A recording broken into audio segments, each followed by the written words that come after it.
আসসালামু আলাইকুম এভরিওয়ান। আশা করি সবাই ভালো আছেন, আমরাও ভালো আছি। আপনাদের জন্য একটি নতুন রেসিপি নিয়ে আসলাম। সন্ধ্যার সময় ঝটপট রান্না করতে পারবেন। অল্প সময়ে এই রেসিপিটি হয়ে যায়।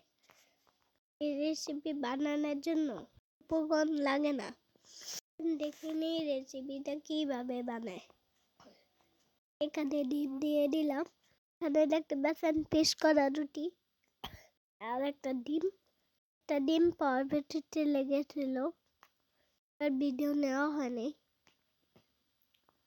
সো গাইস, খেতে অনেক দারুণ হয়। চলেন দেরি না করে রেসিপিটি বানিয়ে ফেলি। এখানে ডিমে পেঁয়াজ কুচি দিলাম, কেটে দিয়ে নিলাম, আর কাঁচামরিচ আর ধনিয়া পাতা কেটে দিয়ে নিলাম। সব উপকরণ একসাথে চামচের সাহায্যে নাড়া করব।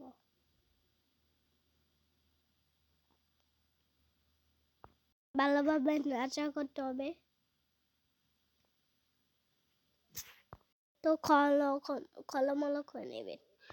আবারও খলমল করে নিচ্ছি। এখানে আমি 2টা ডিম নিছি। আপনাদের রুটি যদি বেশি হয় ডিম আরও নিতে পারেন।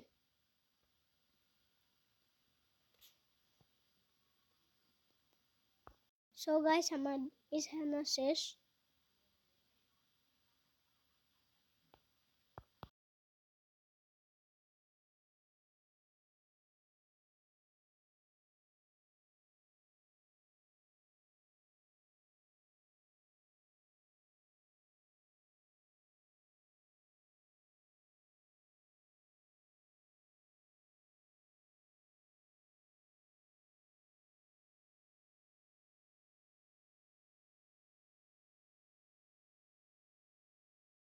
দেখতেই পাচ্ছেন কত দারুণ মিশানো হয়েছে।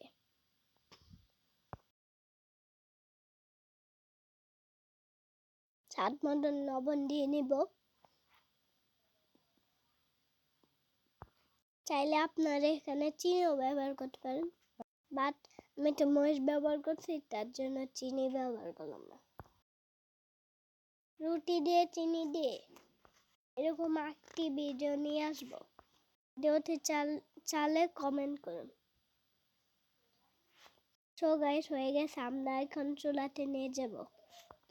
চুলাতে একটা কড়াই বসিয়ে দিলাম, একটু তেল দিয়ে নিলাম সামান্য পরিমাণ।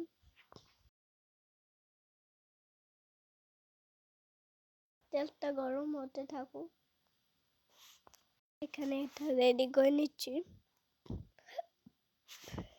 রুটিটা ডিমের সাথে মাখিয়ে নেব।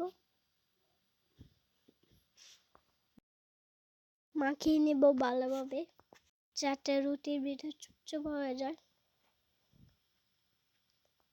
চামচ দিয়ে উপরে মাখানো খুব কষ্টের, তাই ভাবলাম হাত দিয়ে করে ফেলি।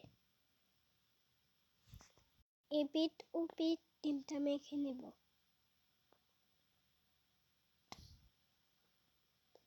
তেলটা কম হয়ে গেছে, তেলে দিয়ে নিব।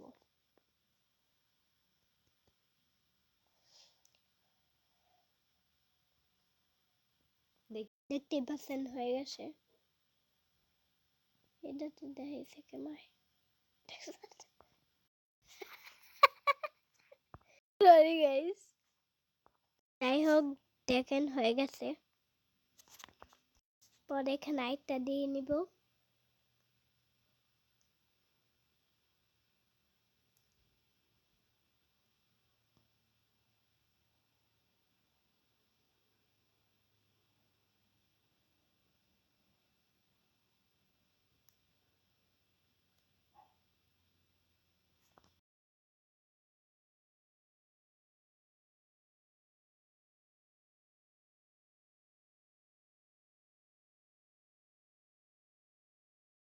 এখন উল্টে দিব। এপিঠ হয়ে গেছে।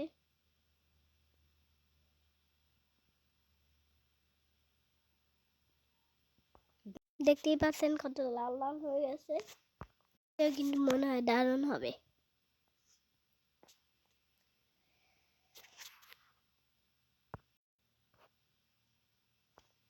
এর পিঠটা উল্টে নিলাম। এরকম আর কয়টা বেজে নেব, সবগুলো বেজে নেব।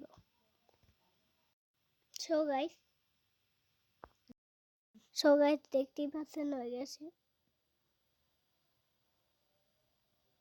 ওটা মজাদার লাগছে, আর এটা আসলে খেতে অনেক মজাদার হয়েছে। এটা সন্ধ্যা রাস্তাতে এসবে অনেক পারফেক্ট।